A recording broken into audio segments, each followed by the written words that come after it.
Hello, welcome to spectrum tutorials. आज हम लोग जावा के वो इंटरव्यू क्वेश्चंस पढ़ेंगे जो मुझसे मेरे रियल टाइम इंटरव्यूज़ में पूछे गए हैं। तो पहला क्वेश्चन है, is Java platform independent? If yes, how? हाँ, जावा हमारी प्लेटफॉर्म इंडिपेंडेंट लैंग्वेज है। कैसे? क्योंकि हम लोग कोई भी कोड जो यहाँ पर लिखेंगे, जो भी हमारा सोर्स कोड है, वो ज़रूरी नहीं है हमारा इसी मशीन पे सिर्फ चले। वो हम लोग किसी भी मशीन पर रन कर सकते हैं। और ये हमको कैसे हो पाता है? JVM के थ्रू। तो क्या जावा प्लेटफॉर्म इंडिपेंडेंट है? यस। कैसे? JVM के थ्रू। क्योंकि हमारा जब हम कंपाइल करते हैं जावा का प्रोग्राम, तो वो हमारा जो कंपाइलर है जावा सी कंपाइलर, वो कंपाइल करता है हमारे प्रोग्राम को बाइट कोड में, जो कि एक .c क्लास फाइल होती है। इस फाइल को हम लोग किसी भी सॉफ्टवेयर में रन कर सकते हैं, लेकिन उस ऑपरेटिंग सिस्टम में, उस हार्डवेयर में हमारा JVM होना चाहिए बस। तो JVM जो है हमारा प्लेटफॉर्म डिपेंडेंट है, यानी कि वो हर ऑपरेटिंग सिस्टम का अलग होगा, हर हार्डवेयर का अलग होगा। पर जो हमारा जावा कोड है, जो हमारा सोर्स कोड है, वही सेम हर जगह चल जाएगा, बस JVM इंस्टॉल हो तो। JVM क्या होता है? JVM जावा वर्चुअल मशीन है। ये एक जावा इंटरप्रेटर है जिसका काम है क्लासेस को लोड करना, वेरीफाई करना और एग्जीक्यूट करना। और ये प्लेटफॉर्म डिपेंडेंट होता है, जैसा कि बताया। ये डिफरेंट होता है डिफरेंट ऑपरेटिंग सिस्टम के लिए, और यही एक चीज़ है जिसकी वजह से हमारा जो जावा का कोड है वो प्लेटफॉर्म इंडिपेंडेंट है। वोरा आपने पढ़ा होगा, right once run anywhere. What is JIT? JIT stand for just in time compiler, जो कि पार्ट है जावा रन टाइम इन्वायरमेंट का। जो डेवलपमेंट में लोग हैं उनको पता होगा कि जैसे कि अगर हम लोग कोई भी काम यहाँ पे कोड लिखते हैं, उसके बाद हम लोग उसको कंपाइल करते हैं, उसके बाद हमारा सॉफ्टवेयर रन होता है। लेकिन अगर हमको यहाँ पे कुछ थोड़ा बहुत भी चेंज करना पड़े, तो हमको तुरंत अपना जो भी प्रोग्राम रन हो रहा होता है उसको स्टॉप करना पड़ता है। उसके बाद दोबारा से कंपाइल करते हैं, फिर दोबारा से रन होता है। ये हमारा डेवलपमेंट टाइम बहुत ज़्यादा ले लेता है। इसी को ध्यान में रखते हुए हमारा जस्ट इन टाइम कंपाइलर आया था, जो कि हमारे सोर्स कोड को रन टाइम इन्वायरमेंट में ही कंपाइल कर देता है, जिससे कि हमने जो भी चेंजेस हमने यहाँ पर किए हैं वो तुरंत हम लोगों को अपने आउटपुट में दिख जाएंगे, और हमारा डेवलपमेंट टाइम जो है वो काफ़ी हद तक रिड्यूस हो जाएगा। इसलिए हम लोग just in time compiler use करते हैं। Difference between JVM, JRE and JDK। JVM, ये सब समझना बहुत ज़्यादा ज़रूरी है कि ये सब एक पार्ट है। सबसे बड़ा पार्ट है JDK के अंदर ही हमारा JRE है, और JRE के अंदर ही हमारा JVM है। तो अगर हमारे पास JDK है तो हमारे पास JRE और JVM दोनों आ जाता है। JDK रिक्वायर होता है सॉफ्टवेयर डेवलपमेंट के लिए। आपको अगर सॉफ्टवेयर बनाना है जावा में, तो आपके पास JDK होना बहुत ज़्यादा कंपलसरी है, उसके बिना आप बना ही नहीं सकते। JRE जावा रन टाइम इन्वायरमेंट को कहते हैं, और ये इम्पॉर्टेंट है पैकेजेस के इंस्टॉलेशन के लिए, जब जावा प्रोग्राम रन कर रहा होता है। और फिर उसके बाद JVM हम लोग अभी पढ़ ही चुके हैं, जावा वर्चुअल मशीन है। ये एक इंटरप्रेटर है जो कि रिस्पॉन्सिबल है बाइट कोड को मशीन रीडेबल कोड में कन्वर्ट करने के लिए। और ये मशीन डिपेंडेंट होती है, प्लेटफॉर्म पे डिपेंड करती है ये। इसकी वजह से ही हमारा जो जावा कोड है वो प्लेटफॉर्म इंडिपेंडेंट होता है। What are memory storages available with JVM? JVM के साथ कौन कौन से मेमोरी स्टोरेजेस अवेलेबल हैं? तो इनमें सबसे दो जो इम्पॉर्टेंट है वो है हीप और stack. Stack memory long term memory होती है, एक kind of a big storage room है। यहीं पर हमारा गार्बेज कलेक्शन भी वर्क करता है। आपने पढ़ा होगा garbage collection.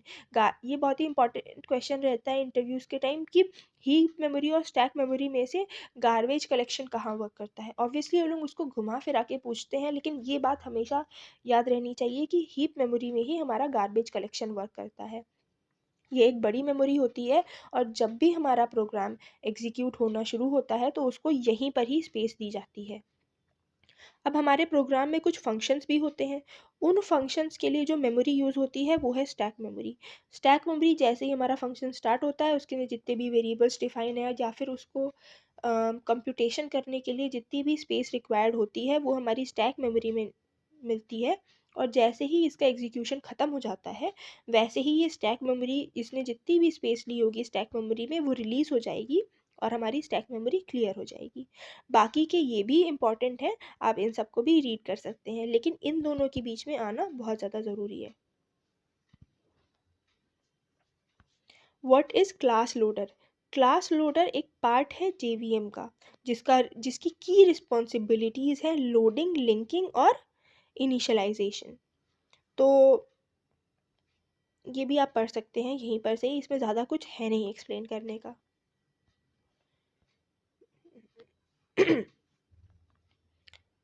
Public static void main string arguments in Java. ये ज़्यादातर फ्रेशर्स से पूछा जाता है और कभी कभी एक्सपीरियंस से भी। आपने बहुत सारी मल्टीपल लैंग्वेजेस में देखा होगा, सी प्लस प्लस एक्सेट्रा में, वहाँ पे मेन मेथड का कोई कॉन्सेप्ट नहीं होता है, लेकिन जावा में हमारा starting point of the application हमेशा मेन मेथड ही रहता है। तो इसको समझना बहुत ज़्यादा ज़रूरी हो जाता है। पब्लिक पब्लिक का क्या मतलब है? पब्लिक हमारा एक एक्सेस मॉडिफायर है जो कि हमारे प्रोग्राम को बताता है कि ये जो हमारा फंक्शन है, ये जो हमारा मेथड है वो पब्लिक है, उसको एक्सेस किया जा सकता है, वो प्राइवेट या फिर प्रोटेक्टेड नहीं है। स्टैटिक स्टैटिक कीवर्ड अगर हम लोग किसी भी फंक्शन या फिर वेरिएबल के आगे हम लोग स्टैटिक लगा देते हैं, इसका मतलब ये हो जाता है कि हम लोग उसको कहीं से भी कॉल कर सकते हैं बिना ऑब्जेक्ट बनाए। यानी कि car A is equals to new car A, object नहीं बनाना पड़ेगा, सीधे कार डॉट ए लिख सकते हैं। जैसे कि system dot out dot print L N में सिस्टम हमारी क्लास है, आउट हमारा फंक्शन है, जिसको हम लोग सिस्टम डॉट आउट करके कॉल कर सकते हैं।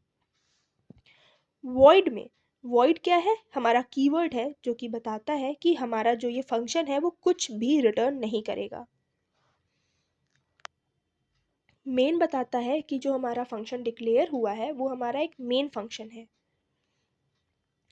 और स्ट्रिंग आर्ग्यूमेंट्स बताता है कि जावा कमांड लाइन आर्ग्यूमेंट जो है वो एक्सपेक्ट कर रहे हैं Java dot lang dot string class का array.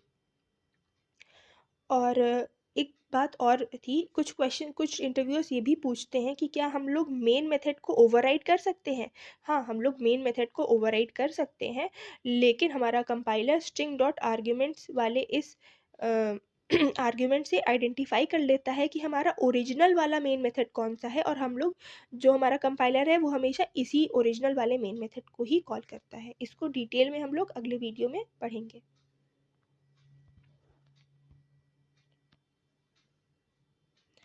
What will happen if we don't declare the main method as static? अगर हम लोग static मेन मेथड को नहीं डिक्लेयर करेंगे तो जो हमारा JVM है वो जो हमारा मेन मेथड है वो हमारा इंस्टेंस मेथड हो जाएगा, और जो हमारा JVM है उसको कॉल नहीं कर पाएगा, जिसकी वजह से एरर आएगी, main method is not static in class, और हम लोग उसको कॉल नहीं कर पाएंगे। ये कंपाइल तो हो जाएगा लेकिन ये रन नहीं करेगा क्योंकि Java virtual machine error throw करेगी।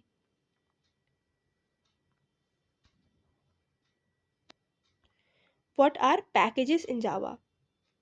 पैकेज का काम ये होता है कि ग्रुप कर दें एक पर्टिकुलर टाइप ऑफ क्लासेस को, जिसकी वजह से प्रोटेक्शन, नेम स्पेस मैनेजमेंट सब कुछ पॉसिबल हो पाता है। फॉर एग्जांपल मेरे पास इंटरफेसेस हैं, इंटरफेस मेरे बहुत बड़े प्रोग्राम में मेरे पास 4-5 इंटरफेसेस हैं, उन सबको इंटरफेसेस को मैं एक पैकेज बनाऊंगी इंटरफेसेस करके उसके अंदर डाल दूंगी। तो अब मेरे सारे इंटरफेसेस यहीं पर हैं और हमें मुझे अगर उसे ढूंढना होगा तो मुझे प्रॉब्लम नहीं होगी। Why packages are used? Packages क्यों यूज होते हैं? जैसा कि बताया, prevent naming conflict, control access and make searching, locating and uses of classes, interface etcetera easier. What are the advantages of packages in Java. Packages का advantage क्या होता है? तो जैसा कि अभी आपको बताया था कि जब हम लोग बहुत बड़े बड़े प्रोग्राम्स में कोड कर रहे होते हैं, बड़े बड़े सॉफ्टवेयर्स बना रहे होते हैं, तो उसके अंदर ऐसा होता है कि जैसे कि एक व्हीकल इंटरफेस है, वो मैंने लिखा हुआ है, फिर व्हीकल कंट्रोलर है, फिर कोई दूसरा कोई क्लास है। तो ये सारी चीज़ें अगर एक साथ एक ही फाइल में होंगी तो फिर इनको ढूंढने में, सर्च करने में या फिर नाम रखने में बहुत ज़्यादा प्रॉब्लम हो जाएगी। इसी वजह से हम लोग पैकेजेस बना देते हैं। तो अब हम लोग का जो कोड है वो डिफरेंट डिफरेंट पैकेजेस में डिफाइन हो गया। और मान लीजिए कि हमको अगर कोई अपनी फंक्शनैलिटी छुपानी है, यानी कि हाइड करनी है, तो हम लोग पैकेजेस में रख के उसको हाइड भी कर सकते हैं, उसको प्रोटेक्टेड भी बना सकते हैं, और हमारा एक्सेस कंट्रोल भी हो गया, और हमारे जो नेमिंग के कॉन्फ्लिक्ट्स थे वो भी सॉल्व हो जाते हैं। यही लिखा है यहाँ पे, आप लोग इसे रीड कर सकते हैं। कितने टाइप के पैकेजेस होते हैं जावा में? बेसिकली दो टाइप के, यूज़र डिफाइंड पैकेजेस और built in packages. User defined packages जो मैंने डिफाइन किया, यानी कि जैसे एग्जांपल स्पेक्ट्रम पैकेज करके मैंने डिफाइन कर दिया, ये मेरा बनाया हुआ पैकेज है। बिल्ट इन पैकेजेस यानी कि यूटिल्स, वो मेरा बनाया हुआ पैकेज नहीं है, वो बिल्ट इन पैकेज है। एग्जांपल मैथ, वो मेरा बनाया हुआ नहीं है, वो बिल्ट इन है। हम why Java is not 100% object oriented. Java 100% object oriented इसलिए नहीं है क्योंकि उसके पास प्रिमिटिव डेटा टाइप्स भी हैं जो कि ऑब्जेक्ट्स नहीं हैं।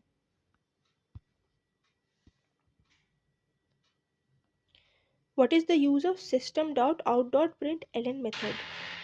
System dot out dot print L N method किस लिए होता है? हमारा प्रिंटिंग करने के लिए होता है। सिस्टम क्लास है हमारी, आउट जो हमें बताता है कि स्टैटिक प्रिंट स्ट्रीम ऑब्जेक्ट मिलेगा, और प्रिंट एल एन मतलब कि प्रिंट होगा हमारा मैसेज नेक्स्ट लाइन में। व्हाट आर कमेंट्स इन जावा? जावा में 3 टाइप के कमेंट्स होते हैं जो कि हमारा कंपाइलर इग्नोर कर देता है, यानी कि वो एग्जीक्यूट नहीं होते हैं। Single line comment, multi line comment and documentation comment. तो आज के लिए इस वीडियो में इतना ही, मिलते हैं अगले वीडियो में।